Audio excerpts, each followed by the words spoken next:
व्यवस्था 4 को 29 अनि 31 पद 29 पद।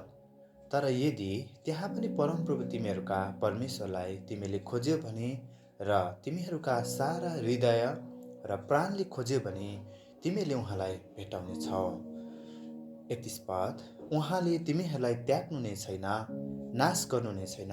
तिमीहरूका पिता पुर्खाहरूसित उहाँले बाँध्नुभएको शपथद्वारा पक्का गर्नुभएको करार उहाँले भुल्नु नै छैन, किनकि परमप्रभु तिमीहरूका परमेश्वर कृपालु हुनुहुन्छ। त्यसै गरी सुसमाचार यूहन्ना 14 को 21 अनि 23 पद 21 पद। मलाई प्रेम गर्ने त्यही हो जससँग मेरा आज्ञा छन् र ती पालन गर्दछ, अनि मलाई प्रेम गर्नेलाई मेरा पिताले प्रेम गर्नुहुन्छ। म त्यसलाई प्रेम गर्नेछु र म आफैलाई त्यस कहाँ प्रकट गर्नेछु।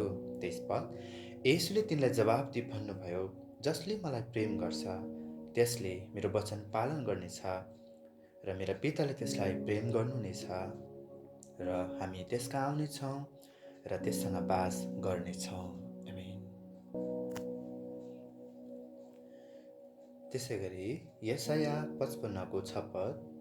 जबसम्म परमप्रभुलाई पाउन सक्छौ उहाँलाई खोज, उहाँ नजिक हुनुहुँदा नै उहाँलाई भेट। आमेन। यर्मिया 29 को 13 अनि 14 पद। जब तिमीहरूले आफ्ना सारा हृदयले मलाई खोज्नेछौ तब तिमीले मलाई खोजेर पाउनेछौ। 14 पद। तिमीले मलाई भेटाउनेछौ परमप्रभु भन्नुहुन्छ र कैदबाट म तिमीहरूलाई फर्काइ ल्याउनेछु।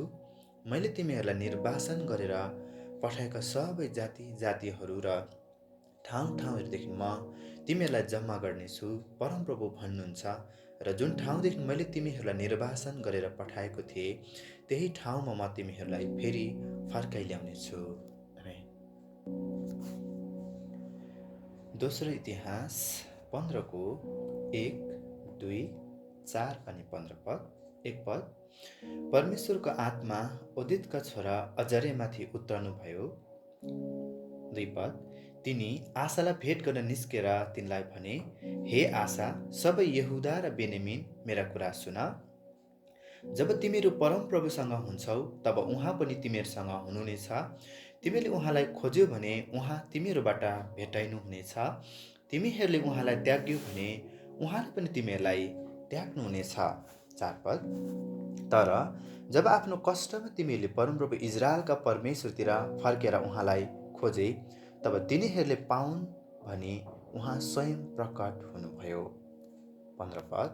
सारा यहुदा यो शपथ खाएकाले गर्दा आनन्दित भए, किनभने तिनीहरूले आफ्ना सारा मनले परमेश्वरलाई यत्नपूर्वक खोजेका थिए, अनि उहाँ पनि तिनीहरूले पाउन् भनी स्वयं प्रकट हुनुभयो। यसैले परमप्रभुले तिनीहरूलाई चारैतिरबाट सुरक्षित गर्नुभयो। आमेन। बिलाप 3 को 24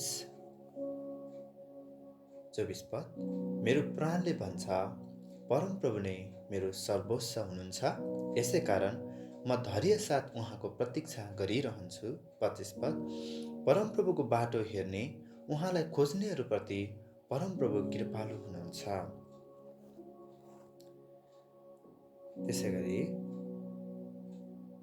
31 पद। किनभने परमप्रभुले मानिसहरूलाई सधैँको निम्ति फाल्नुहुन्न। 32। उहाँले दुःख ल्याउनु भए तापनि आफ्नो कृपा देखाउनुहुनेछ। उहाँको कहिले नथामिने प्रेम अति महान छ। आमेन। परमप्रभुलाई खोज्नेहरूलाई हरेक व्यक्तिहरूले उहाँलाई भेटाउने छन् भनिकन प्रभुको वचनले भनेको छ।